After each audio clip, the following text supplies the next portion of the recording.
This podcast may contain adult language and themes. Listener discretion is advised.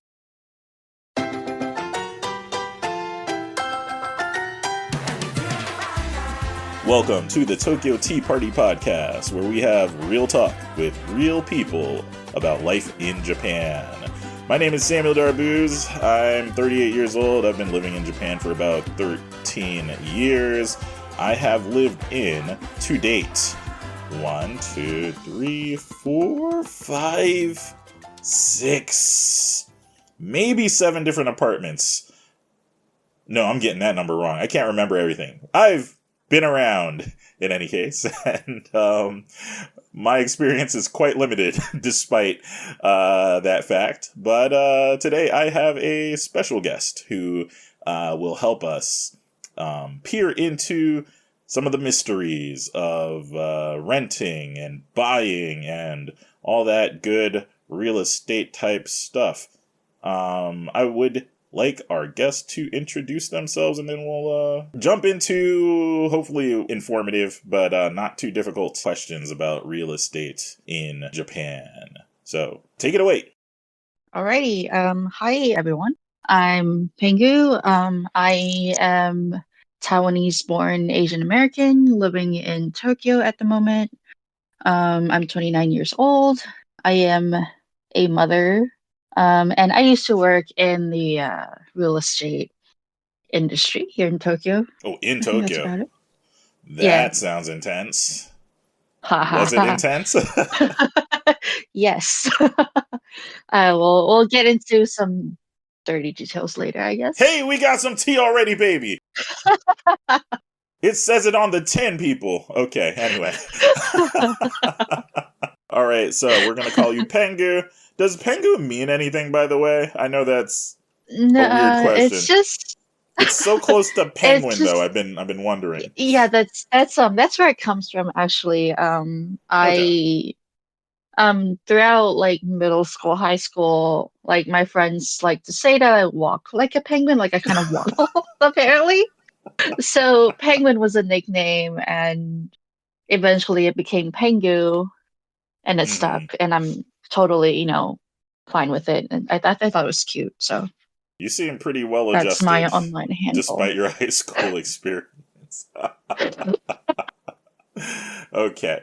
All right. That solves the mystery of Pengu's name. So let's start off some simple get to know you type questions. So where do you live now? I still live in Tokyo. Right now I'm in the east side, the suburban area, close-ish to like where the Skytree is. Okay, nice. I live with my spouse, my child, and my 3-year-old child, and my cat. And I actually rent a second apartment with my Wow. sister-in-law. It's where she lives, and I use one of the rooms as my office. So you got 2 apartments, which means you got some kind of pro tips for us today. Because I didn't even know that was possible. Yeah, kind of. How long in years is your experience in the real estate industry? Oof. Okay, so a little bit more, I guess, background on me is I've been here. This is my 6th year in Japan. I've changed jobs 4, 5 times. Wow, very interesting. Throughout that, well, one of the jobs I quit before I even started, but that's, a story for another day. The actual real estate experience I have, it's almost 2 years, so it's not super like intensive, like not intensive, I don't think that's the right word, but it's not super like in depth in the industry, and there's obviously things I, still don't know about, didn't, really get to involve myself with, but It sounds like a complicated job, yeah. Yeah. So you're not currently in the real estate industry anymore? No, I am currently far, far away from it. I am Okay. Currently in the video games industry. It's a completely different job. Quite different. Real estate's a lot easier in the Unreal Engine, I guess, but yeah. Okay. Is it though? But is it?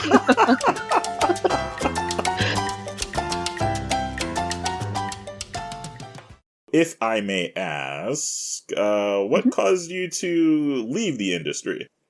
The main reason was mental health. Oh boy. Um, I might have mentioned this to you, Sam, before, but the main reason I left was because I found myself becoming like truly, in every meaning of the word, the middleman between landlords and non-Japanese customers, clients. Mm-hmm. And that was very like tolling on, like, it was exhausting, it was draining, it was Mm-hmm. abrasive to my like mental health and like my morals Oh wow. and my values to be in that position because Mm-mm-mm. and I'm sure anyone who's non-Japanese who's trying to look for a place to stay longer than a hotel stay is gonna, we have all this shared experience of, oh, no, simply because you're not a Japanese citizen, or no, simply because you're from this and that country. And I was in the position of having to rationalize that, Mm-mm-mm. having to come to terms with it in myself, and having to convince the client that this is a quote unquote normal part of the process and they're supposed to accept it. Right, right, right. So that's the big reason I left. Other reasons are just, long work hours, weird pay, being expected to work outside my hours, stuff like that. So was it like commission based? Yes and no. The department, the team, the department I was in is kind of special. And it's like, okay, so I was in charge of like exchange students and international students. Mm-hmm. And that specific department, because there's like a seasonal aspect to the amount of clients that come in, say like per month, it fluctuates quite a lot. Right. So rather than being commission based, it's like we have like a fixed pay, which is a good thing and a bad thing. It definitely will be important to sort of talk about why your nationality is Mhm. important in Japan when you're talking about renting, perhaps buying property, because it does come up, and I've seen Yeah. white people get denied housing because they weren't Japan, and it's a long conversation, but maybe we can at least skim the surface a little bit. Okay, so I'm going to jump into some of my own questions. Twitter gave us a few questions. They range from what I think might be easy to really intense, but we'll see what we can get into. How do I find a real estate agent? So I've just come to Japan. Uh-huh. Maybe I need, I'm in the market for an apartment. Maybe I'm in the market for a home. Like what's step one? Like, how do I find a good real estate agent? I would say go outside. Mm-hmm. So it's not, if you're a student, you might want to find some place that's close to your school or a potential, I don't know, part-time job location or whatever. I would say because real estate agents, despite being the same chain, like each location, each like agent store location is going to have better knowledge on their immediate surroundings. Right. So if you want, for example, if you want to stay somewhere in Yokohama, I would go physically to Yokohama and look at the real estate, like the little shops that they have there, with all of like the listings that they plaster all over their walls and stuff. I would suggest going in person, really. Mm-hmm. Looking online is a really great option to in terms of like figuring out what you want. Like for example, this kind of layout, you want this many rooms, you want the bathroom to be, in this part of the apartment. Like those are like requirements, kind of like specifications of the place Mm-hmm. that is kind of hard to think about and visualize without looking at these kind of listings. But a lot of online listings are they can expire, they can have other requirements that only the agent knows about. Mm.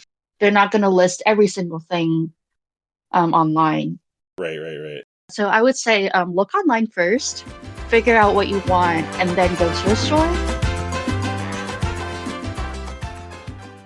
So when we're talking about apartments in Japan, like what are some like ideally I would like this to be informative for like an international audience, but like what are some of the things that Mhm. you'll commonly find in a Japanese apartment that you might not find, or vice versa? What are some things that you might not find that you Huh. might be expecting in a Japanese apartment?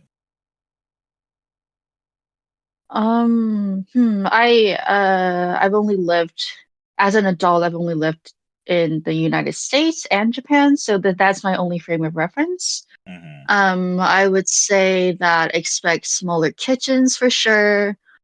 Um, you're not gonna be able to find one that's, furnished and equipped with all the appliances for not an extraordinary amount of money.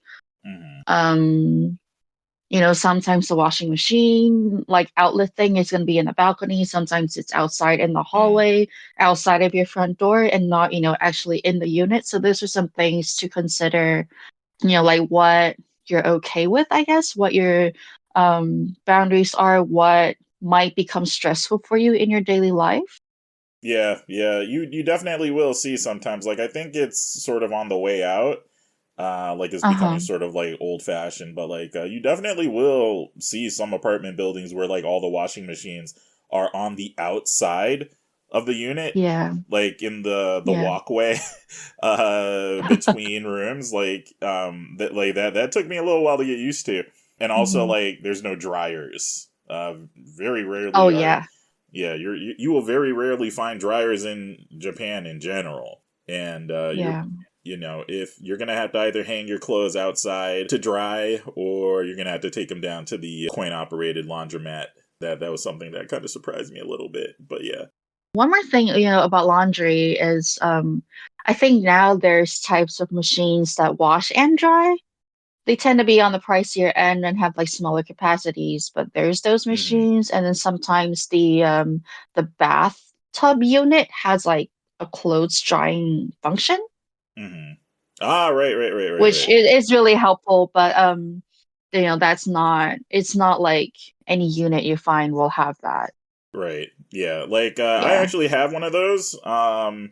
It's the first time I've had or even seen one of those in 13 years I've been living here. But yeah, like my shower has these little horizontal bars that hang basically over the bathtub, and obviously not when you're using the shower or the bath, but you can hang your clothes anyway on these bars and turn on a heater function, and it'll dry your Mhm. clothes there, and it's pretty Yeah, convenient for rainy days and cold days when you really need to definitely. yeah, dry your clothes. Anything about tatami? Anything you want to mention about tatami? Yeah. So, my first tatami room was actually my current second apartment. Mm-hmm. I found that they're quite easy to clean, and it's absolutely possible to put furniture on top. And, I know a lot of people feel like they're really hard to care for. They might get expensive. And that's definitely the case for like places that are owned by like one single person as a landlord as opposed to a company.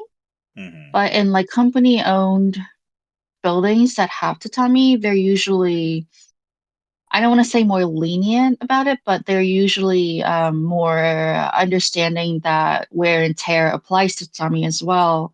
Right. And, and depending on the area that you're in, like for example, Tokyo actually has some laws that say, like landlords cannot be too strict, I guess. For example, Mm-hmm. they're like, oh, um, like if you put your fridge against the wall for a couple years, the wall's gonna discolor because of the nature of the fridge as an Right. appliance. And there's actually a law in the city of Tokyo that says that landlords cannot punish tenants for that kind of quote unquote natural wear and tear on the unit. For example, if you want to put a poster on the wall, you put push pins in, that's allowed.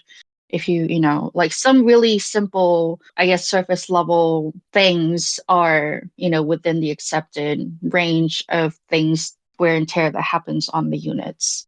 Right. but that's not everywhere though. Like as far as I know, that's Tokyo City. Hmm. Yeah, there was a little bit Yep. of the same in my experience living in Kanagawa, which is the next Mm. prefecture over from Tokyo, and yeah, like I lived in a place for like 3 years, and the tatami in the place was, it was already about 5 years old, so like they replaced it Oof. before I moved in, free of charge. And when I moved out, like again, it had been about 3 years, and Mm. so they didn't charge me for any again, natural wear and tear to the tatami. Like it's a different story, I think, if you're like, if you have like cigarette butts burning into the the tatami or whatever. But Yeah. yeah, so little things probably won't count against you when you're moving out. Can you give us a general outline of the process of renting an apartment or Mm. buying a home? So my working experience was mainly renting, so I don't think I can answer for the buying part. Hmm. But as for renting, basically you go, like I said, you go to one of the stores, you talk to an agent, you tell them what you want, and you tell them which area you're looking for, your price range, this type of, like how far away you're comfortable being from the station. Hmm. Are you okay living by a bus stop instead of a train station? Stuff like that. Because all those factor into the cost of the place, like its location and stuff. And then they help you find a few places. You're also free to look online and send them places that you think would fit, and they'll look into it and see if they can get you, Oh, inside and really? take a look. Yeah. I didn't know that. Okay, Yeah, a cool. lot of people tend to think that, yeah, a lot of people tend to think that once you go to an agent, you can't, like things you find online, they can't get for you, but most of the time that's not the case. They're more than happy to make inquiries at the very least. Hmm. So then there's that, and then you go and view the rooms if possible, and then you make a decision from there. And then there's this application process. You fill out the form, and then if it gets approved, you get to rent the room. I think that's the general basic process. Okay. And depending on the company, there's like extra applications for like insurance or Hmm. whatever. Like, yeah, but that's the Yeah. basic process. Right.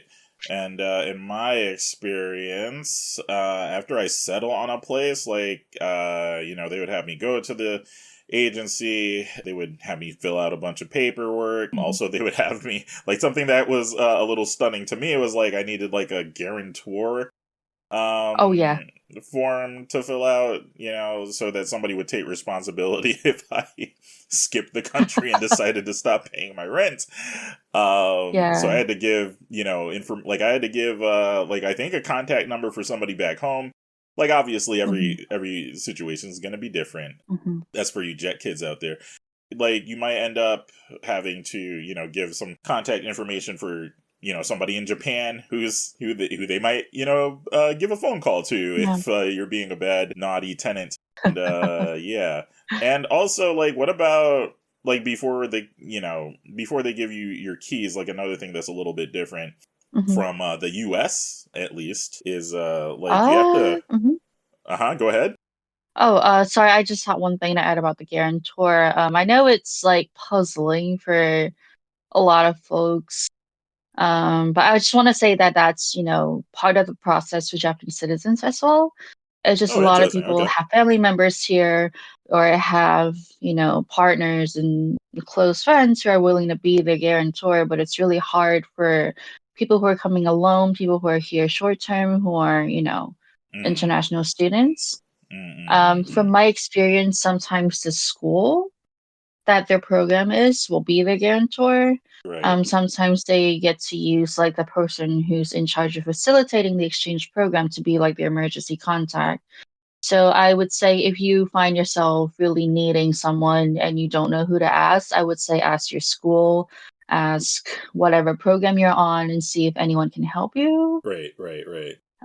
But a lot of places they won't take like an international non someone who's not in Japan to be a guarantor, but for the emergency contact, a lot of times they're willing to accept, like a family member back home. Okay. That's Yeah. interesting. I didn't know Japanese people also needed guarantors, but I have Yeah. heard stories about like Japanese people, for whatever reason, they get in some kind of trouble with somebody and they will just pick up and disappear into the night. Like that's obviously a discussion for another podcast, but yeah, anyway.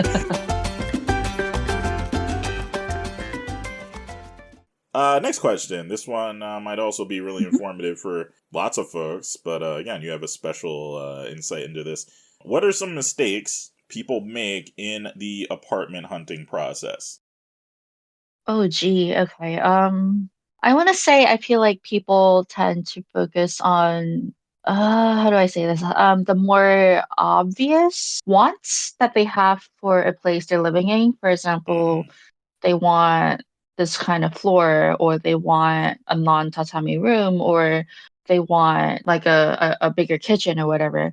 Mm-hmm. But I feel like sometimes, the stress comes from, for example, you're right next to the train tracks and the noise, maybe it doesn't bother Yes. you, but it builds up, and one day you're like, fuck this train, like it gets super annoying. It builds up. Some of these things really build up, and I feel like people, especially folks who are younger, who may not have lived alone before, Mm. it's kind of hard for younger folks to identify, I guess, what kind of factors might become like a stressor in their daily life. Right. I don't know where I'm going with this, but this is it's like something to think about outside of just what's inside the unit, like where it is. Is it up 3 flights of stairs? Is it up a hill? Do Is you there an elevator? do you have the freedom to take out your trash 24 hours? Like that's something that doesn't really cross people's minds, but it can become something that really that's like a ray of light in a super stressful life. For example, like my Mm-hmm. previous apartment had these lockers for packages. So Mm. packages would just get delivered, and I could, put in like, and they'll like the courier is gonna put like a little pin code on the slip they put in your mailbox, and then you use that pin code to open the locker. So that way you don't even have to interact with anyone. You don't have to be home for the package to get delivered. Oh, interesting. Yeah, so that's something that's super convenient, and I think that's more in more places now, thanks to the pandemic. Right. So a few things came to mind in my own experience. Hmm. So I had, long story short, I had a girlfriend who had a brother-in-law who was a real estate agent who was able to help us get a pretty nice apartment in, yeah, central Yokohama. And I was, Right. I could have walked to Yokohama Station if I wasn't lazy. I was like 3 stations away. But something huge that we had not anticipated was the road that the apartment was facing, or that our room was facing anyway. It was Hmm. facing a pretty big road. It was about 4 or 6 lanes that wasn't a highway Ooh. exactly, but it fed into a highway. And on Saturday Hmm. nights, the Bosozoku, Oh. the motorcycle boys, the motorcycle boys. They loved letting us know how loud their engines were. I lived in Kanagawa. I got, a pretty cheap apartment in Ebina, which is Mm. not Yokohama. It's very far from everything. I used to call it the center of the universe. It was equally far from everything. The big mistake I made was I fell in love with like the scenery around the apartment. There was a river, lots of Mm. trees around. It was very quiet, very peaceful. But it was also like the supermarket was like a good 20-30 minute walk Oh. away. The train station was a 20-30 minute Mm. walk away. Um, there was one convenience and like one pharmacy, and during COVID the pharmacy shut down. So like if you wanted to get food or like toilet paper or anything, you had to get on the bus.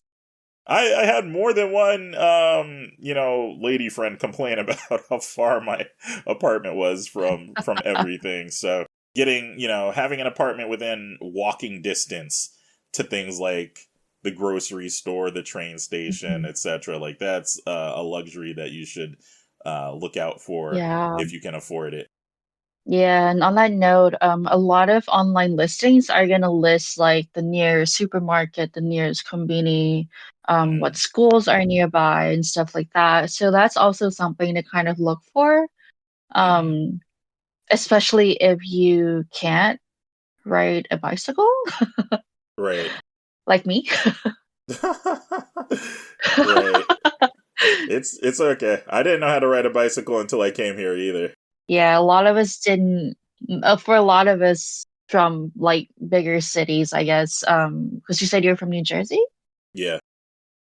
So I drove Yeah, for everywhere. like so yeah, places like that for car society American folks, there's never been a necessity to ride a bicycle, but a Mm. lot of fellow Americans here, they're like, "Oh yeah, I learned coming here because I never had to." But Like I also wanted to ask like what should people be looking out for when they get an apartment? mhm. We've more or less answered that unless you have anything else you want to add.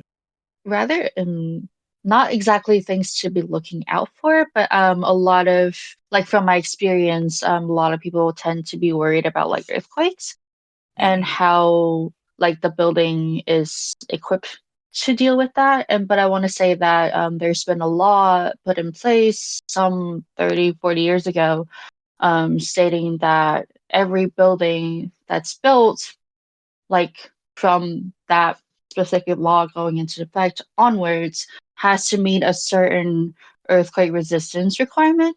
Mhm. So as long as you're not trying to live in like a 50, I don't know, 100-year-old building, Mhm. you're probably okay with not, super worrying about like earthquake stuff. Mhm. And then all of that information is also going to be on the contract when you go and sign for your apartment. But Right, yeah. right, right. Right. Probably better to get into a concrete building, a building made out of concrete. I lived in a building made out of wood once. Yeah, definitely the earthquake experience was much more vivid in that Mm. wooden apartment. I wouldn't recommend it. I feel like they tend to sway a little bit more. They absolutely do. They absolutely do. And I don't like this is a little off color, but living in a wooden building means hearing your neighbors more. Oh yeah. Yeah, Oh and yeah. there's sort of a euphemism in Japan about like localized earthquakes coming from your neighbors' apartments. I'll let you I'll let your imaginations fill in the details there. Something that, from my experience, Mhm. I would definitely start doing now. Like the next time, we move into a new place, me and my partner, I'm definitely going to ask questions about the area, Mm. because it's very easy and understandable to sort of get a little myopic, and like you said, just focus on the unit itself and Mhm. inside of the unit. But what are things you should be on the lookout for around the apartment? When I first got here, I had a roommate. We were in a apartment that's like a regular old second floor like apartment. It didn't have any like gates or anything. And one time I was followed home Oh God. and well, the dude followed me into the lobby of the place. I was going up the stairs. Like Mm, I knew he was there, and I was going up the stairs trying, with my keys in my hands. I was like, mm-hmm. about to fight this motherfucker. He doesn't know. He doesn't know what he signed up for. But anyway, Right. I turn around and he's touching his private bits Ugh. right there while watching me get up the stairs, and I was like, ugh. Anyway, but I got into my Yeah. unit, but I turned off. I kept the lights off so he couldn't try and figure out which unit I was in Right. by looking at the lights turn on. Right. And I stayed in the dark for like an hour trying to like Mm, process what had just happened. mm. And I reported it to the company. They installed security cameras, Oh and that's really? something I didn't think about because yeah, there were no cameras until then. Okay. So, So, go ahead. so my point is, women, femme presenting people, anyone that's not super masculine, intimidating looking, I would really, really recommend finding some place with what they call an auto lock. What that Mm-hmm. means is you have a key that locks the building entrance, or it unlocks the building entrance. The only Mm-hmm. people who live in that building have access to the inside of the building. Right, right, right, right. And that's something I never thought to prioritize, I guess. So listening to like having women guests on the pod so far has been enlightening and terrifying. Like it's amazing how Yeah. quickly people just like women just talking about their everyday experience turns into like a thriller and then a horror movie. Um and so something like I didn't even think like to ask this question, but like do you have any Mhm. tips for women renting an apartment? Like what should women be looking out for? Oh yeah. Third floor and up. Mm-hmm, mm-hmm, Because like underwear thieves, people who try to peep into your place, like stuff mm-hmm, like that. I would say third floor and up was ideal. Like I said, places with like an auto lock, places with the aforementioned package lockers. mm-hmm, mm-hmm, To just kind of try and minimize you having to open your door to a stranger as much as possible mm, is my policy, I guess. I mean, I have a spouse now, and but he's no he we have like very different work schedules. He's sometimes not home. mm, I ignore the door, whatever it is. If it's a package, it's fine. I can miss it. It'll come back. Like just kind of like they say Japan is safe compared to mm-hmm. other countries, but there's still fuckos out there. Right, Um, Especially if if the people in the neighborhood can tell that you're living alone. right. There's something to be kind of more vigilant about where possible, obviously, and obviously it's like not their fault, but it's always the perpetrator's fault. But there are things that one can do to kind of protect themselves, Mm-hmm. Right, right, is what I'm right. trying to say. Yeah. Yeah, so like I'm from basically the city, from the hood, and I lock the door every time there's a door I Mhm. can lock, even if it's not my house. I'll Yeah. lock the door. Um, and Yeah. also playing Grand Theft Auto too much, like just locking doors has become a habit of mine. Oh So yeah. Yeah. yeah, so weird things do happen to women, especially women who live alone. Hmm. Don't dry your like. You'll see men hang their laundry outside, because nobody cares, I guess. But like, you definitely want to avoid like. I have a stand-up routine that revolves around me selling my underwear to single women in Japan to ward off perverts, because if they see my underwear, they're gonna be like, "Yeah, next house." No, that's um, actually a really good idea. I actually, mhm. speaking of that though, I actually have a friend I who get to keep this in the podcast. I'm so has happy. bought they yeah, they bought like super cheap like dollar store men's underwear to hang with their laundry Hmm. just to kind of help ward off those people. Hmm. Um there's also like these weird screen things that you can get for your balcony. Hmm. That still allows the airflow, it still allows like the sun to come in, but Hmm. then it'll block like anything that's physically trying to come into your balcony. And Yeah. there's versions you can get at like the dollar store, you can get it at the home goods places. So those are Hmm. good. You can dry your laundry outside, but you keep the inside wear Hmm. inside, especially in the winter. It's you basically lay it out like on your sofa or something, and it dries because winters get so dry here. Sometimes you'll see apartments that have like basically a balcony, and like there will be a laundry hanging area, like a laundry rack that Hmm. is like it doesn't rise above the balcony, so like you can't see it from outside, so you can still hang your laundry, get that, nice sunlight, get some fresh, Hmm. get some fresh air on your underwear. if you want to, and nobody can Yeah. see it. You can probably also get just standing racks Mhm. from the store Yeah. as well. Yeah, or in the bathroom, like the bathtub area, the shower area, that's one option. Hmm. The reason I don't hang my laundry outside is because one time in the summer, I took my laundry in and a cicada came in with it. I was not Ooh, okay with that. I was not right. okay. I'm just not okay with insects in general, but cicadas Hmm. are like on a different level of like not okay. So from that point on, I'm like, nope.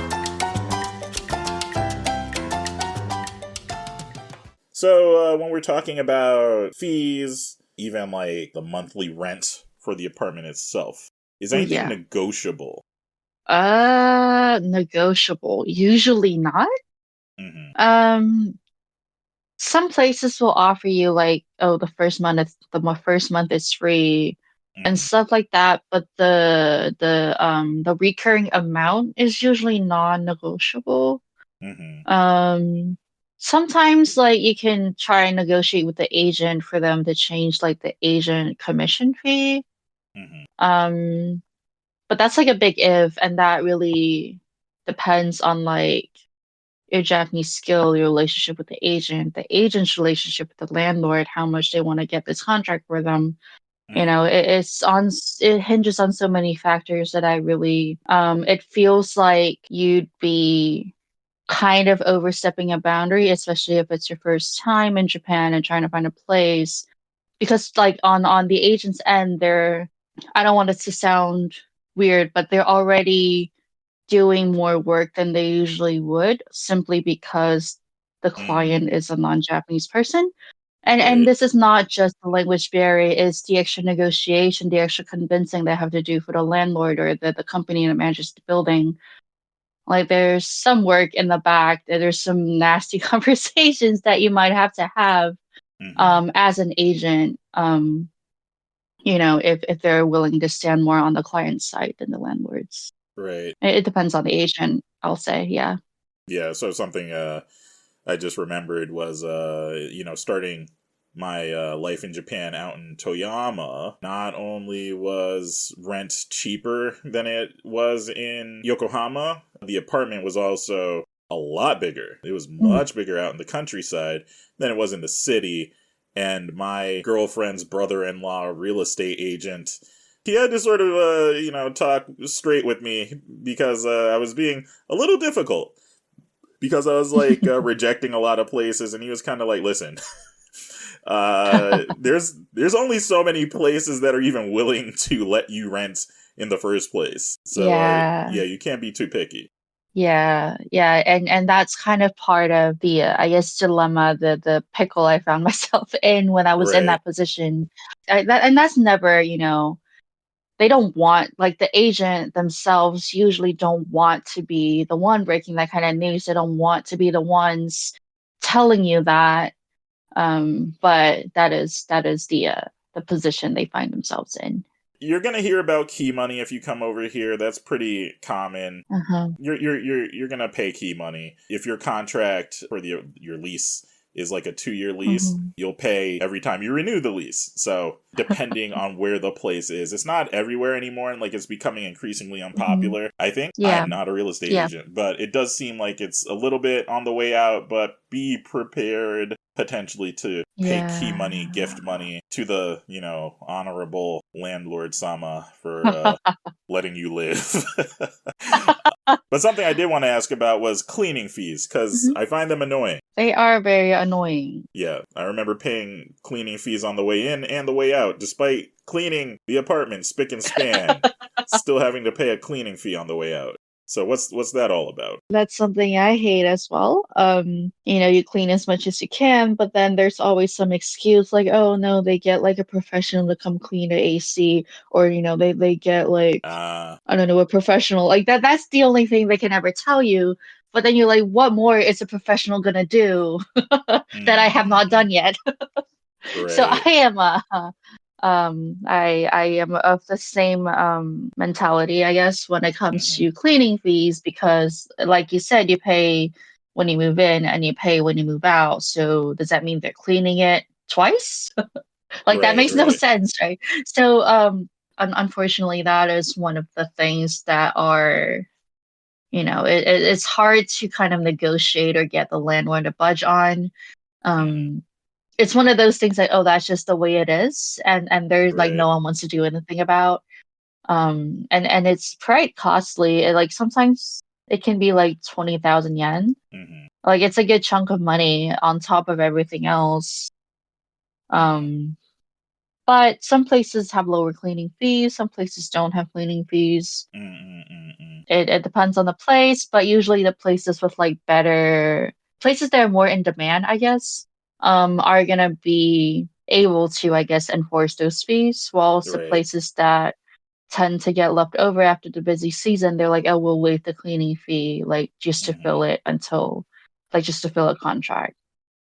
And on that point, I was gonna say, on like price negotiations, you can't technically negotiate, but and I guess this is harder for like exchange students because they have a fixed time that they have to be in a country. But if you're here, moving here for work, or you're in a position to decide like when in the year you come to Japan, I would really recommend April, May onwards Mm-hmm. because that's when the prices tend to go down.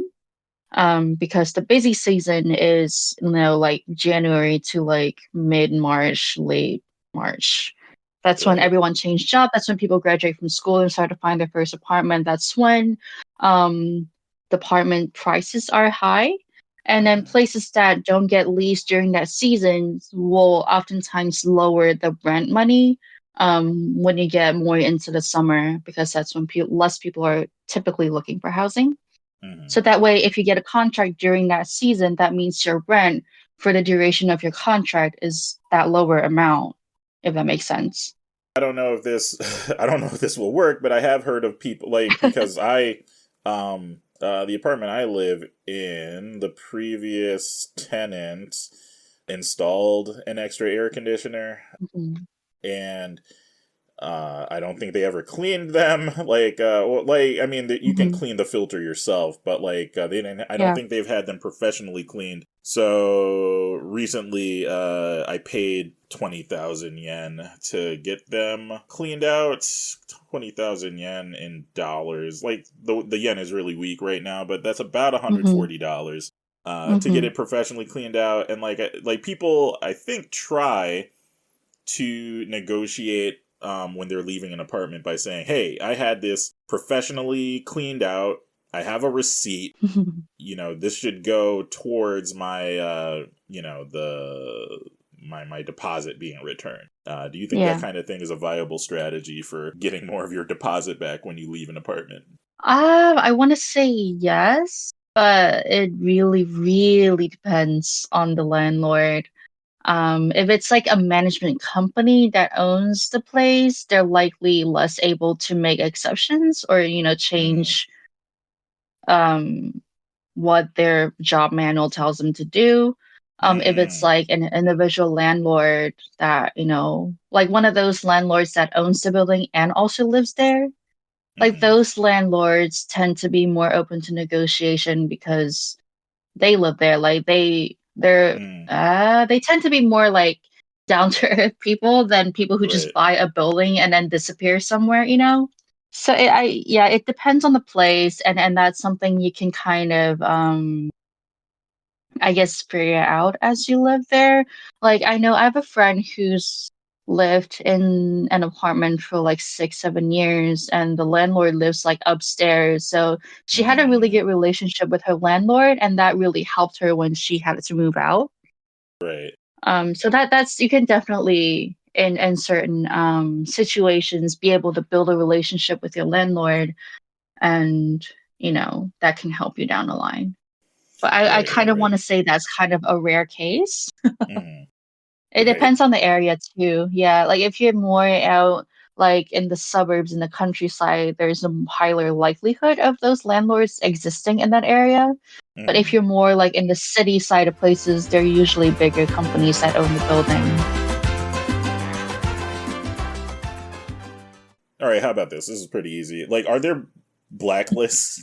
Are there tenant blacklists? Like, this was a terrible tenant. I'm going to tell everybody in Tokyo, don't rent to this guy. Not that I know of.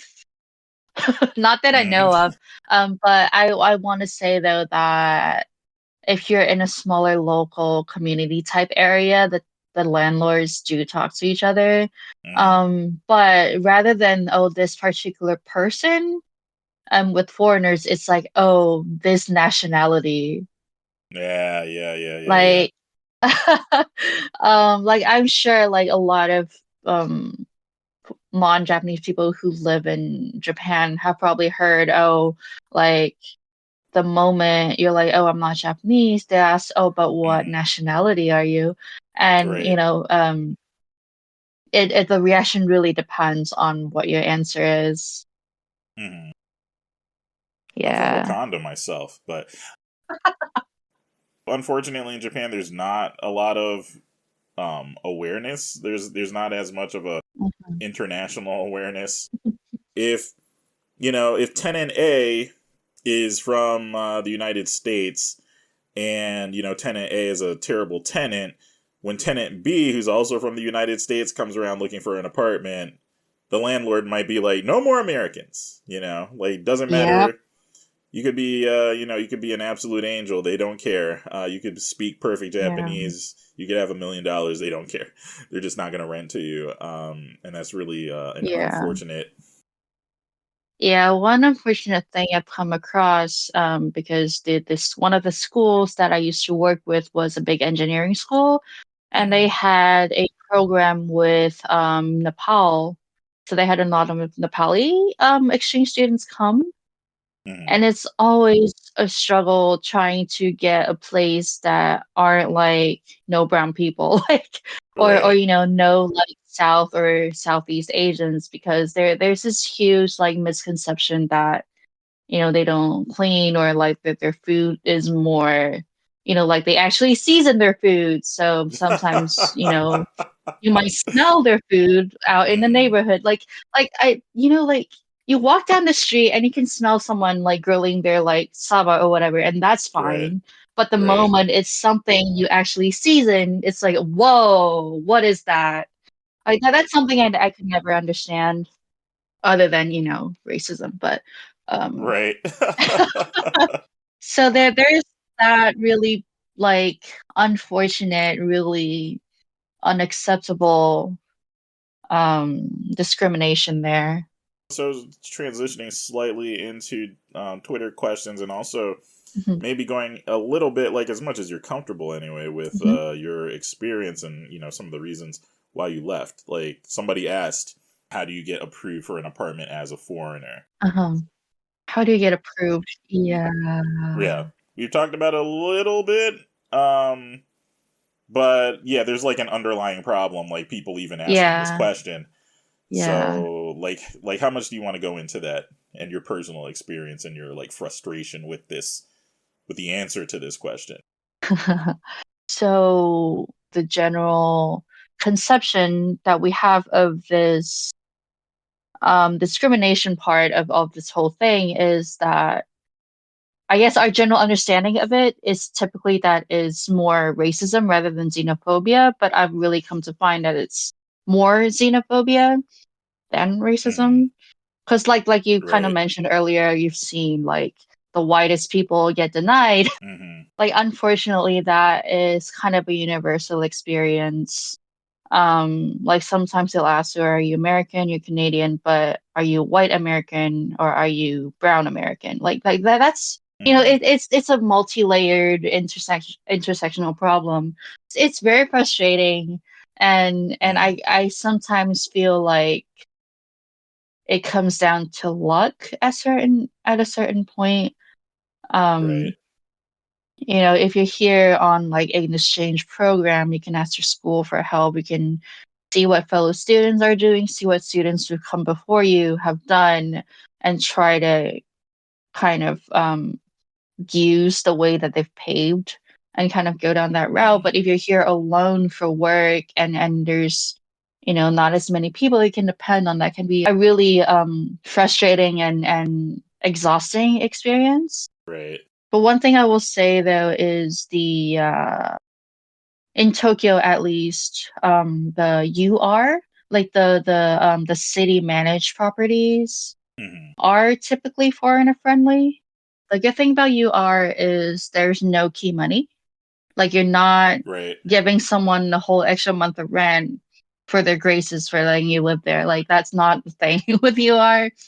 And they're Hmm. typically foreigner friendly as long as you or someone you can bring along with you to help you do the contracting in Japanese. Yeah, so that's Right. that's one of my recommendations, I guess. But the thing is, they're quite competitive, so even like among Japanese folks, so you might want to get in there when you Yeah. can. Yeah, I've also heard like it can take a while to find a Hmm. place with UR, but yeah, it does seem like a forward facing, inclusive, open minded option if Yeah, you can get it. Yeah. yeah. The one downside is they generally don't allow pets. So if that's something you're looking into, that's I guess a compromise that you may or may not have to make. Along those lines, another question, and like we're already talking about racism, xenophobia.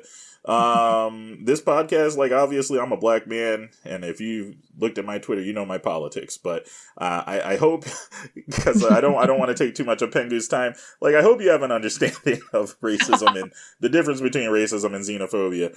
But the next question again along those lines was from Twitter. Why is there no enforcement of anti-discrimination laws in regards to Uh, housing? to sum it up, capitalism and imperialism. Hmm. My interpretation, my understanding, I guess the feeling that I get from a lack of enforcement is those laws are quite, they have loopholes.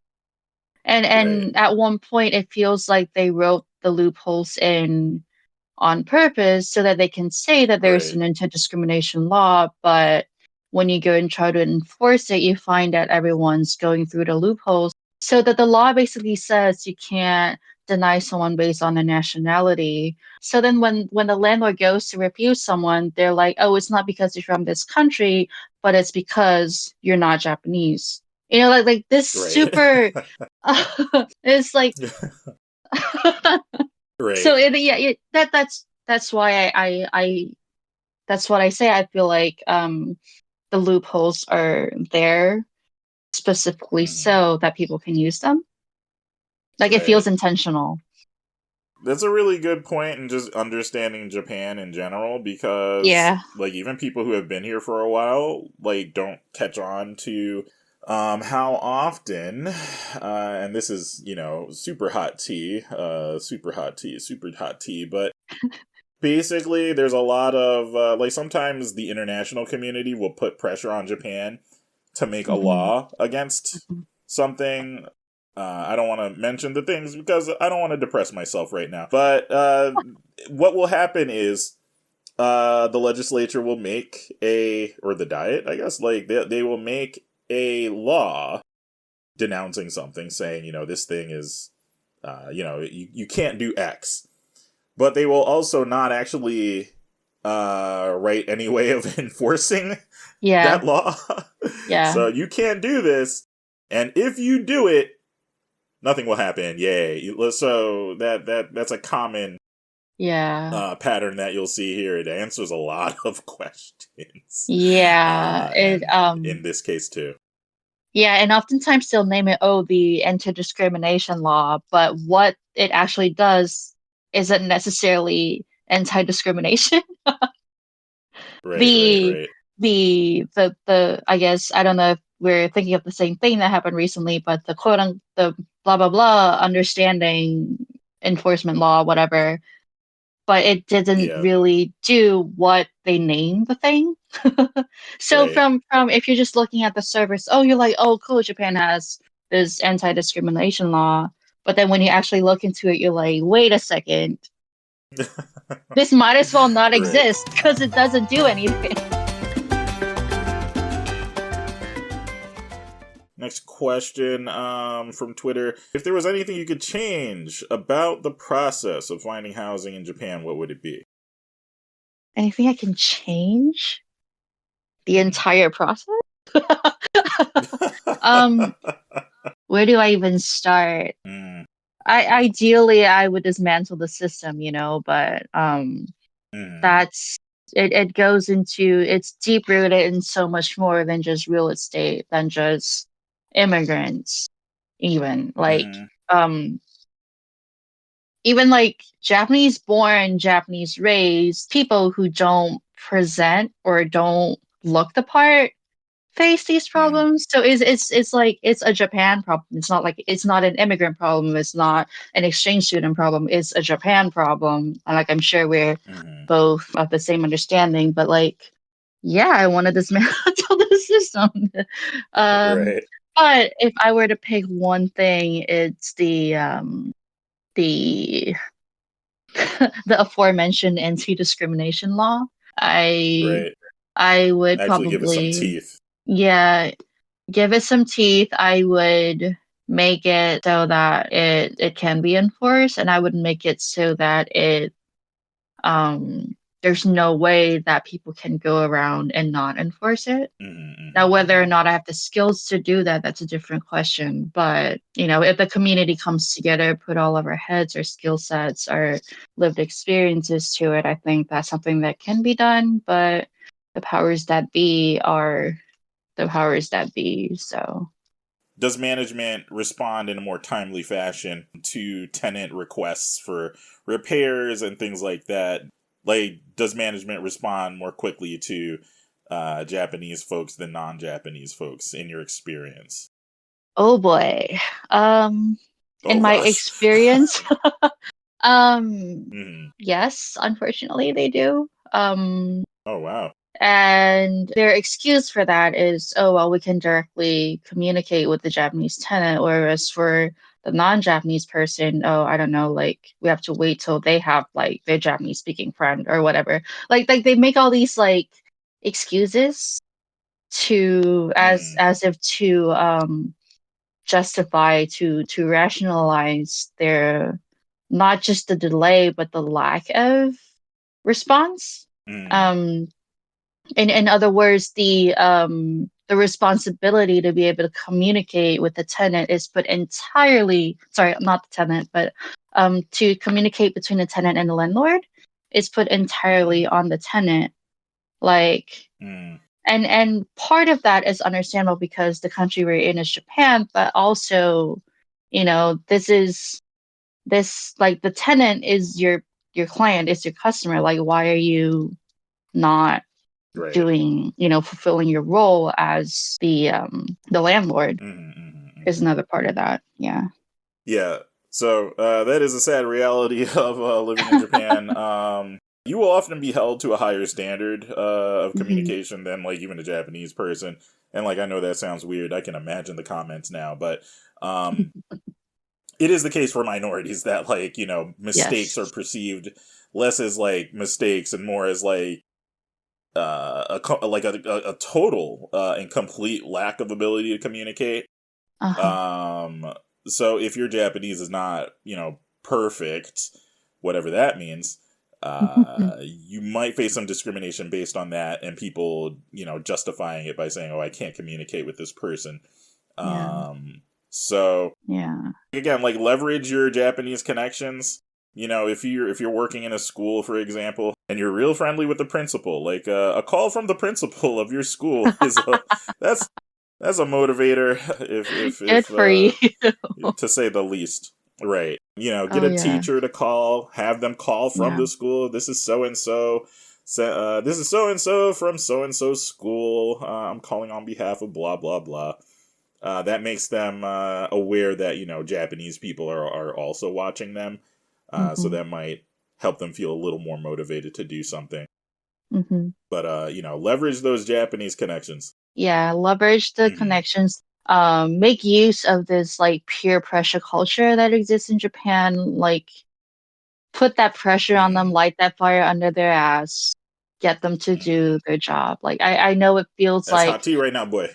yeah, It's like, like there's a part of it, it's like, why do I have to do all of this just to be recognized as a human being? But at the same time, it's like, well, if you don't do it, no one's gonna help you.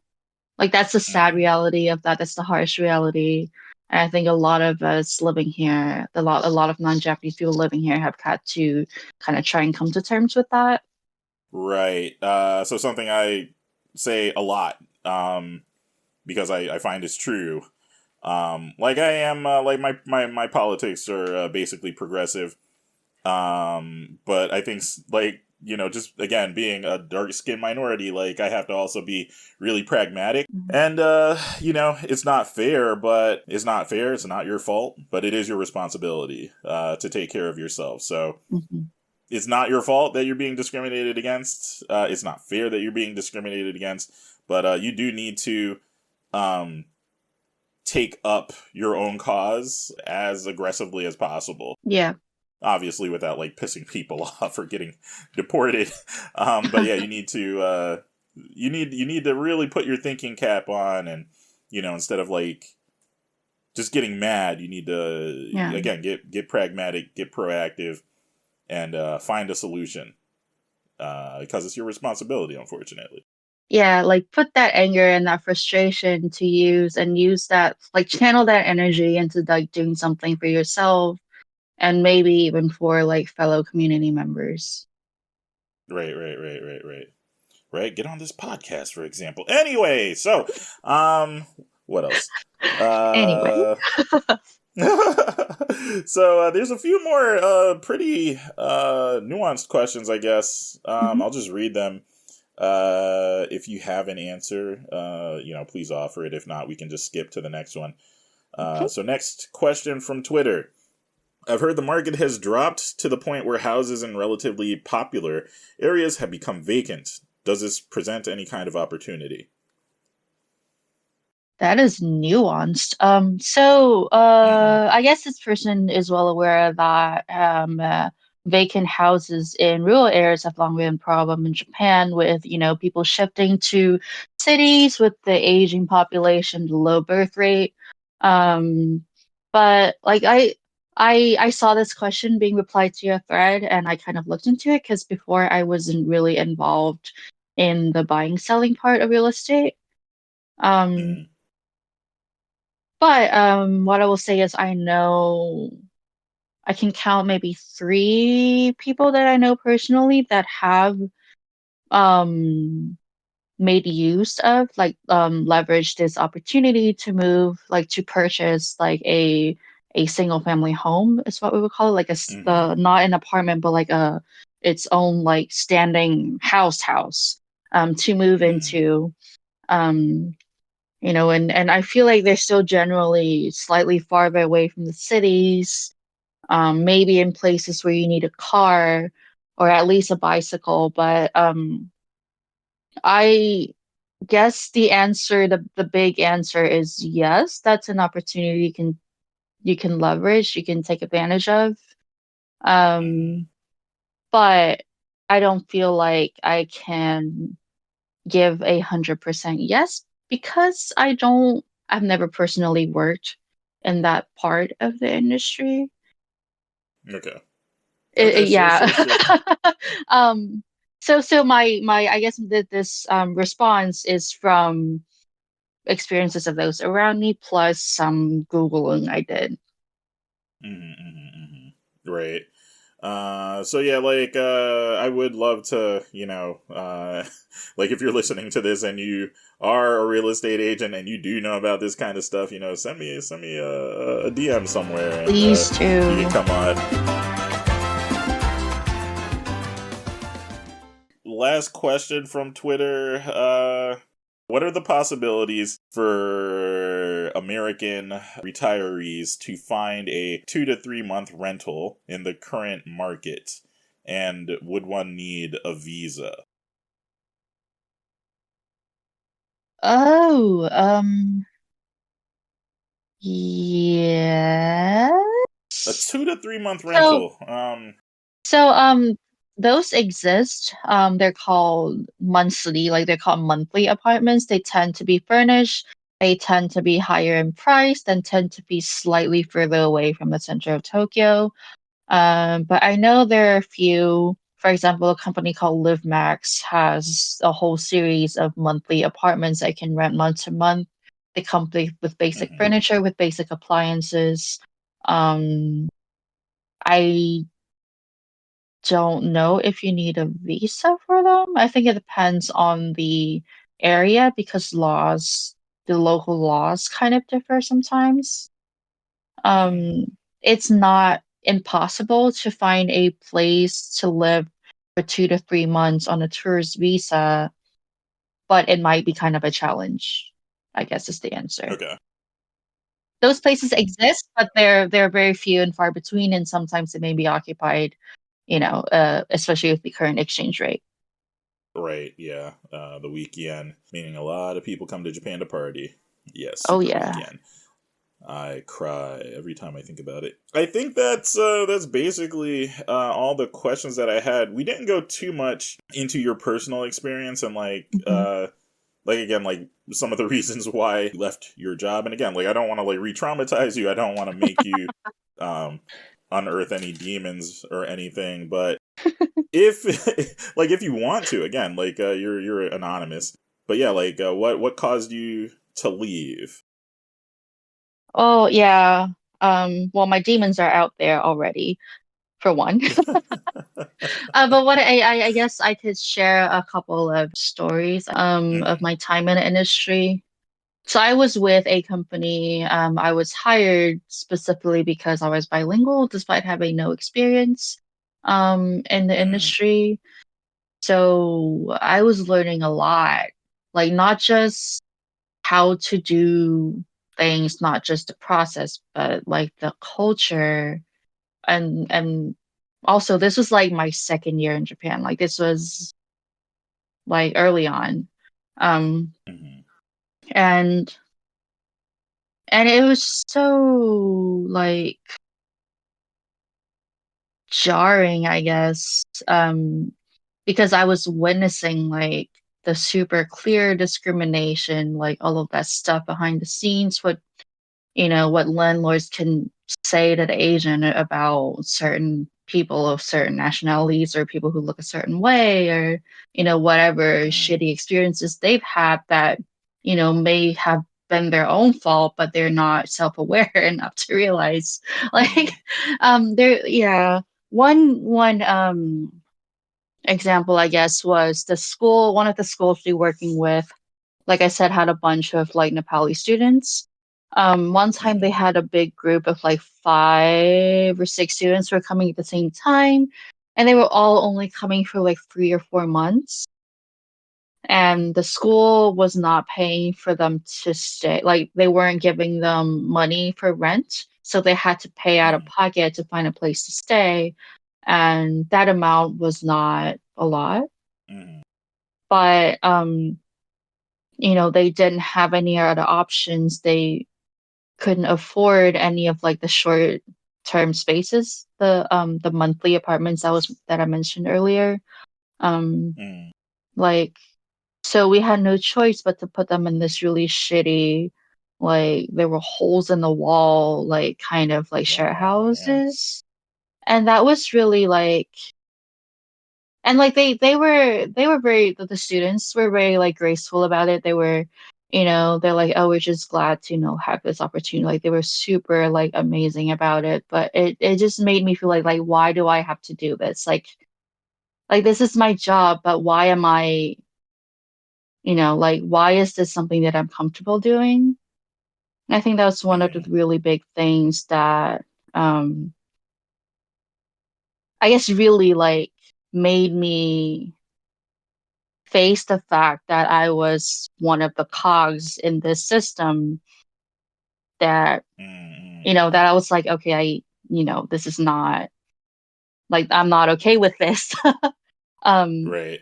yeah. And so after that, season was over, like in the summer of that year, I, I told my boss, because I was on good terms. I didn't want to burn that bridge.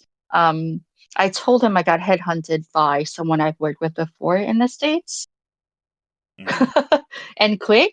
But in reality, I didn't Mm-hmm. have any um, jobs lined up. I didn't have any plans. I had moved in with my then boyfriend, now husband already. So I was Mm-hmm. somewhat stable, and I was in a position where I could just quit and kind of take some time off. And so that's what I did. I think I quit end of July, and I didn't start my next job after that until maybe October. Mm-hmm. So that 3 months was like my like recovery sabbatical almost. Yeah. Cause like Yeah. why should I like why am I here like convincing these bright, young, smart, capable people that they have to accept this kind of shitty living conditions in a city like Tokyo? Like like they're here to learn, they're Mm-hmm. here to, prepare themselves for like their next steps in life. But why should they have to deal with this?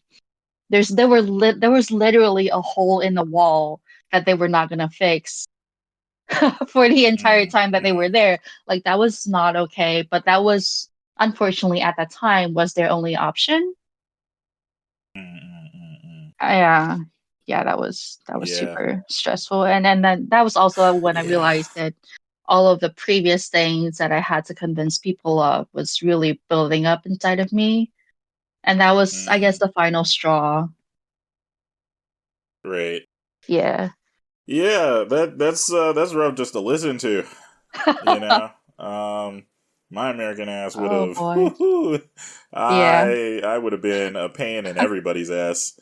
Um like hats off to those Nepalese students for not Yeah. making your life more difficult. But yeah, Oh, they were. I hope they have a really amazing rest of their lives. I think that's enough for our trip down memory lane. Because you've already done like so much for you've taught me some things. Absolutely, I think anybody listening to this will get a lot out of it. You have anything Oh, else? nah. I guess one one funny thing to wrap this all up is if the zombie Mm-hmm. apocalypse ever happens, if we are politically aligned, you are welcome at my place. We have a big we have a we have a freezer, like an industrial sized freezer that can fit three bodies, but is now full of food. Mm-hmm. So if we're ever in a pickle, um, come on out.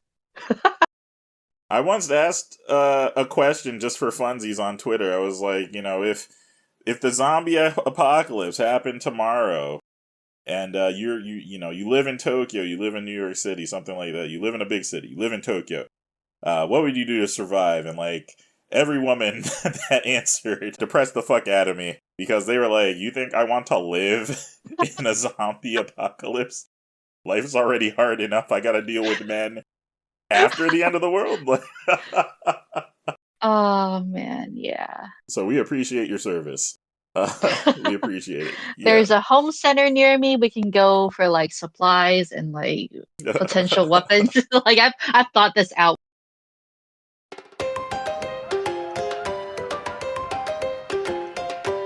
Pengu, thank you very much for your time.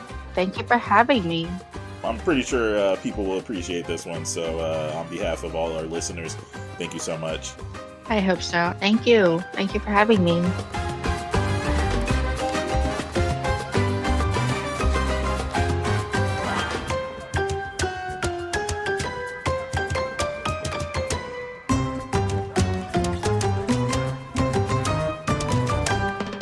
Thank you for listening to the Tokyo Tea Party Podcast. A very special thanks to our wonderful guest, Pengu. Vibrant tropical salsa and rhythm of Havana, courtesy of Toontank and Pineapple Music. For my socials, information about the show, and information about this episode's guests, please check the show notes.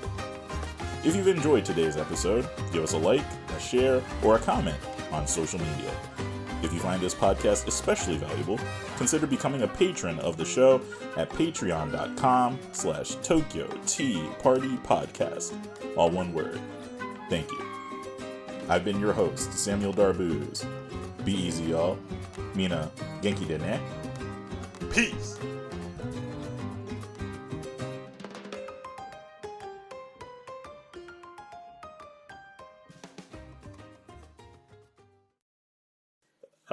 I got a funny story about what did I do? I didn't break my finger, but I jammed my finger pretty good learning how to turn left and right on the bicycle, and deciding to test how quickly I could turn left and right. I was doing figure eights, and I was like, "Ooh, I can do this fast. Ooh, I can do this faster. Ooh, I can. Whoa!" And flew off my bike. But anyway, that's how we learn. The laws of physics were not on your side. Yeah. They were on my front. They were on my finger.